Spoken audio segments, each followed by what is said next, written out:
আগরতলা আইএলএসে মুখ্যমন্ত্রীর উদ্বোধনে cancer care ফ্যাসিলিটির পথ চলা শুরু।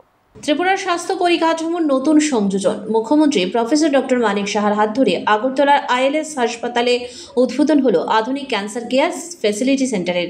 অনুষ্ঠানে উপস্থিত ছিলেন রাজ্যের বিশিষ্ট চিকিৎসক, স্বাস্থ্য আধিকারিক এবং অতিথিরা। মুখ্যমন্ত্রী জানান, রাজ্যের বহু ক্যান্সার রোগীকে চিকিৎসার জন্য মুম্বাই যেতে হয়। সে কথা মাথায় রেখেই মুম্বাইয়ে ত্রিপুরা ভবনের জন্য জমি নেওয়া হয়েছে। এই ফ্যাসিলিটি আগামী দিনে রোগী ও পরিবারদের জন্য নির্ভরতার প্রতীক হয়ে উঠবে বলে আশা প্রকাশ করেছেন মুখ্যমন্ত্রী। পাশাপাশি সচেতনতা বৃদ্ধির উপরও বিশেষ গুরুত্ব দেওয়ার কথা বলেন তিনি। ওরা আমার সাথে বসে থাকেন, অন্যান্য অফিসিয়ালরা থাকেন, চেষ্টা করি ওদেরকে আর্থিকভাবে সাহায্য করা ট্রিটমেন্টের বিষয়ে।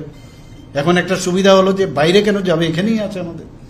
এর মধ্যেও আমরা বোম্বেতে বেশিরভাগ চলে যাই টাটা ক্যান্সার ইনস্টিটিউশনে, যেখানে ওখানে আমি একটা জমি কিনেছি আমাদের ত্রিপুরা সরকারের, যে যাতে ওখানে থাকার, কারণ ক্যান্সার পেশেন্টের সাথে তাদের যে ফ্যামিলি মেম্বার্স থাকে তাদের থাকার অসুবিধা হয়, লং ডেজ লং মান্থ থাকতে হয়, তাদের থাকার জন্য আমি নিজেও গেছি, সেখানে কাজ শুরু হয়েছে।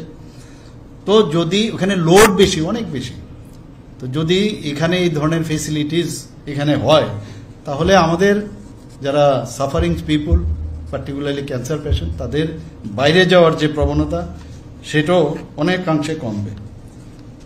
এখানকার আজকের যে ইনোগ্রেশন আমরা করলাম, যে রেডিয়েশন অনকোলজি এর একটা synergy TM platform with IMRT, IGRT and 3D CRT, এগুলোর টার্ম তো আমাদের জানা নেই, তবু আমি এখানে দেখলাম যে it benefits from the precision, very precision and effectiveness of image guided radiation therapy.